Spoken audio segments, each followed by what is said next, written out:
अभी आपको बताएं कि पाक बरतानिया वज़ीर ख़ारिजा इस्लामाबाद में मुश्तरका प्रेस कॉन्फ्रेंस कर रहे हैं. In an official position, I am told that you've been here before in a different capacity, but now in your official capacity, you're in Pakistan, and we welcome you. I wanted to share, ladies and gentlemen, we've had a good discussion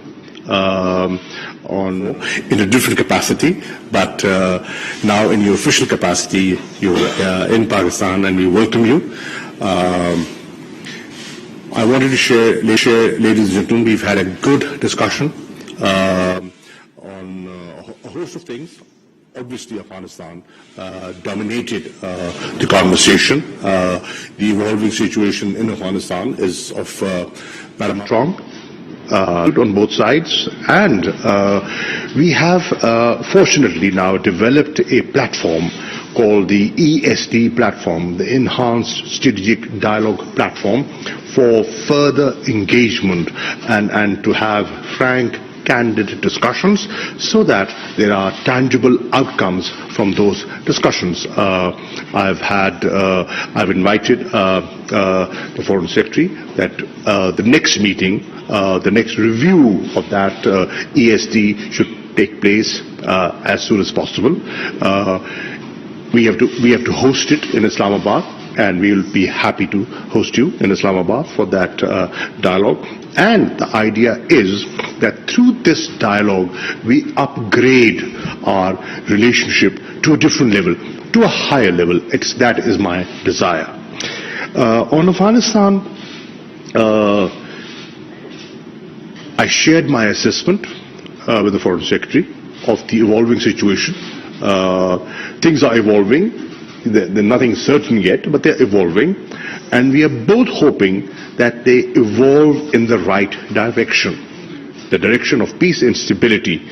You want that, I want that, the region wants that, the world wants that, and so we are in this partnership for peace. I also shared what, in our view, should be the way forward. And I am happy to share that there's a convergence on the steps that need to be taken in the days ahead. We also had a discussion, and I pointed out the steps taken by the government of Pakistan, the tremendous progress made by Pakistan on the issue of FATF. Pakistan is very keen to get out of the grey list, and we have taken steps, legislative steps, administrative steps, and concrete steps that are being today recognized by the world. I have urged the Foreign Secretary to be supportive to Pakistan on the steps that we have taken on that score. Red list, obviously, is an issue that has been discussed in Pakistan. I did touch on that subject, on how people feel about it and what needs to be done to get Pakistan off the red list into the amber list. And I'm happy that there is a meeting at the technical level that has been arranged on Monday. Dr. Faisal Sultan will be representing Pakistan and putting forward Pakistan's point of view.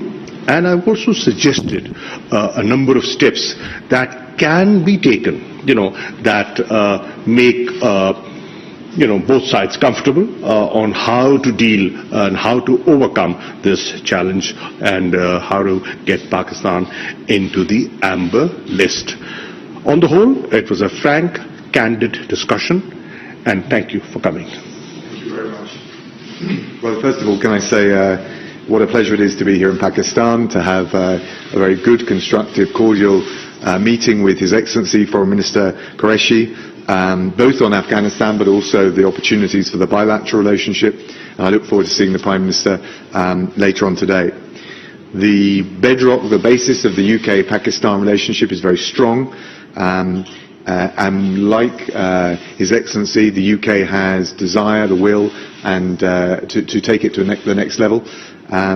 We also have very clear and shared interests in the future of Afghanistan. After the Kabul airlift, we evacuated over 15,000 people to the UK, which was unprecedented for modern times, certainly for the UK. And we're working together to continue the secure, safe passage for those who haven't yet made it out of Afghanistan, whether they're British nationals or indeed those who have worked for us. It was important to have the opportunity, and I'm very grateful to the government for making this possible, to go up to Torkham, to see for myself the situation on the ground and talk to people on the ground and really understand it at that level. As for the UK, we're very mindful of the situation for Afghanistan's neighbours. We will be shouldering our humanitarian responsibilities. We've increased our aid budget for Afghanistan this year to £286 million, and we will also be supporting those countries who face the greatest demands for those who may be displaced in the weeks ahead.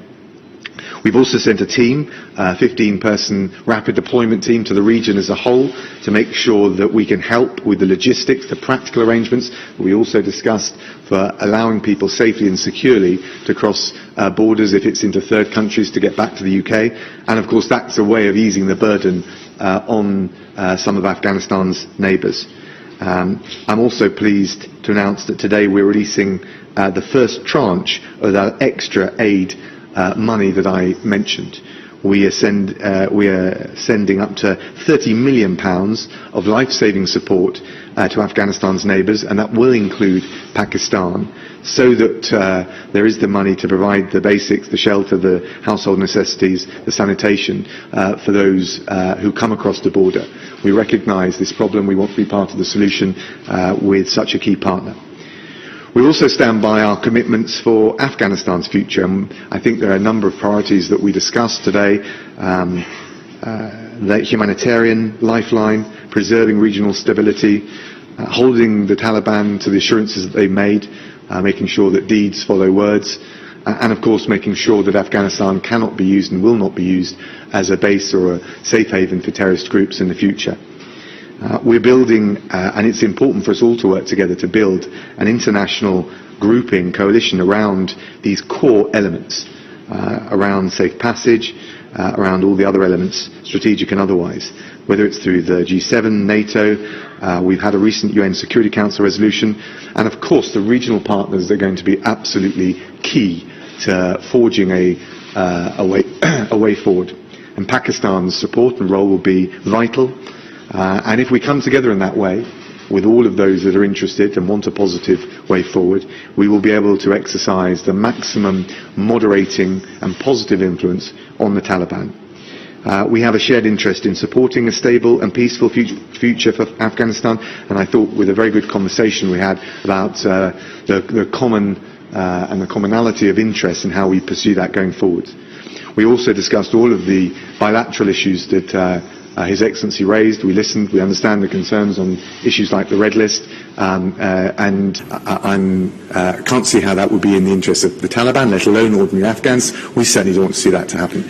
So we would be willing not to fund aid via the Taliban, but through the humanitarian organisations that operate inside Afghanistan. For that to happen, there needs to be a safe and secure environment. So again, that's an early test for the Taliban. But we're willing to make sure that we do our bit with the international community to fund the humanitarian agencies, the lifeline for ordinary Afghans. But there needs to be a safe, a permissive environment for that. We also, as I mentioned, will support those regional partners, particularly like Pakistan, who I can imagine is very concerned about the risk of numbers coming across the border. We want to make sure we can support those partners in the region deal with that. And I think that's the holistic approach, the strategic approach we're taking. Responding to your question, ma'am, you said, will our relations be condition-based? Right. Well, when we determine conditions, we have to determine choices available. You know, some have the choice of getting up and leaving. We don't have that choice. We are neighbors. We have to coexist. Geography ties us together. So our approach has to be somewhat different. realistic. As the Foreign Secretary said, there's a new reality that's come about. And what we have said, we have been, while the negotiations were on in Doha, and we facilitated the peace process, it couldn't sort of come to a sort of a conclusion. There's a stalemate. But what we said was, we have no favorites. Now, we've learned over the years that Afghanistan is a country which comprises of different ethnic groups. Taliban represents one, and a prominent one, but the others. And that is why we have said it is in your interest, as neighbors and friends and well-wishers, to adopt an inclusive approach. When we are dealing with Afghanistan, please do not forget that there are certain compulsions that we have to deal with that perhaps you don't have to. For example, there are daily crossings of about 20 to 25,000 people in normal times. That's a huge number. Can we block them? No, we can't. Can we regulate them? Yes, we should. Are there risks? Yes, they are. There are organizations over there that are not friendly to you, us, or anyone. So we have to guard against that as well. Bulk of their trade goes through Pakistan. Do we keep our borders open? Can we close them? And if we do close them, are we contributing to a humanitarian crisis over there? Right? And if we have to trade with them, then who do we talk to? Anyone who's in charge. Engaging with that authority is a compulsion that we have to deal with. So, recognizing these challenges, Pakistan has said it's for Afghans to decide about their future. We will engage with a government that has the backing of the people of Afghanistan. Our focus is on the people of Afghanistan. We want to help the people of Afghanistan because we feel they have suffered. They've suffered for decades. And we honestly feel that there is an opportunity. After 40 years, there is a real opportunity for peace. So if there's anyone who is advocating peace and stability, it's in Taliban is a friend, and we will work with that reality. We are waiting to see what happens in the next few days. Like you, with eyes and ears open. Question from the gentleman here. Thank you. This is Zulkarnain from ARY News. Mr. Secretary, do you believe that the speedy takeover of Afghanistan by the Taliban, it's indicate intelligence failure? Thank you. Look, the takeover, I think it's fair to say, was faster than anyone had anticipated, not just the United Kingdom or NATO allies, but I was talking with our friends here, and I suspect the Taliban and ordinary Afghans were taken by surprise. We can look at all the different factors that relate to it, but I think there was a common, widespread surprise at the speed with which the consolidation of power happened. We have a question from the lady in the middle, in the pink. Hi, I'm Emma Clark from AFP, and this is a question for Mr. Raab. You said that you want nations to exert maximum moderating influence. What are you looking for from the Taliban? And also, is there a danger of pushing them too far and the group turning inward and embracing radical tendencies? I think it's a good question. I think we need to set some early tests. Of course, actually on the evacuation between the middle of August and the end of August, there was dialogue on the ground, and we wouldn't have got 15,000, more than 15,000 people out without at least some measure of constructive dialogue with the Taliban. So we note that. There have been further undertakings made, and so to address your point, I think we would hold them to the undertakings that they have made, and test the sincerity and the will to deliver on those. The kinds of things we're talking about are reflected now in a UN Security Council resolution that the UK pushed very strongly for with France and the US. We noticed that Russia and China abstained, acquiesced, I like to think of it. We need to bring a stronger basic consensus about those issues. I think the Security Council resolution raises many of the issues that I've described to you today, and also His Excellency, the Foreign Minister. And we need to try and forge a stronger group of countries and a wider group of countries around those basic issues. More inclusive government, safe passage out, no safe haven for terrorism, the humanitarian lifeline that it's in all sides' interest to see allowed and preserved to preserve regional stability, and a range of other things. So I think it's important at this stage to set or to judge the Taliban by these early, initial, probably quite modest tests, and see whether they can deliver. And I hope that answers and reconciles what I think is a reasonable challenge to the international community. Yes, I think that's what I'm describing. If you said early tests based on what they have said they're willing to do, I think that's a perfectly reasonable approach. Any regime or set of leaders to undertakings they've made, I think is reasonable. Can we have a question from the gentleman in the middle?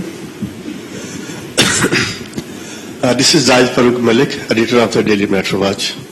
Mr. Qureshi, you have tell us about all the things, Afghanistan, FATF, Red List. You did not speak on Kashmir. It's a big issue. There is a lot of human rights violations. The dead bodies are not safe. They cannot bury them on their will. Your comments, please, sir. I got your question. In fact, I did.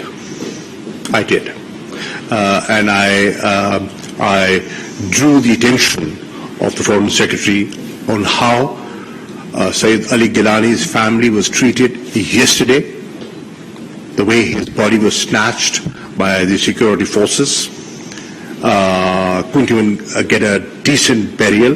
That's a fundamental right, which the family and the old man at 92 was denied. And people feel very strongly about it. And what they do not realize, okay, you can stop that, but there will be funerals all over Pakistan. There's going to be one today in Islamabad.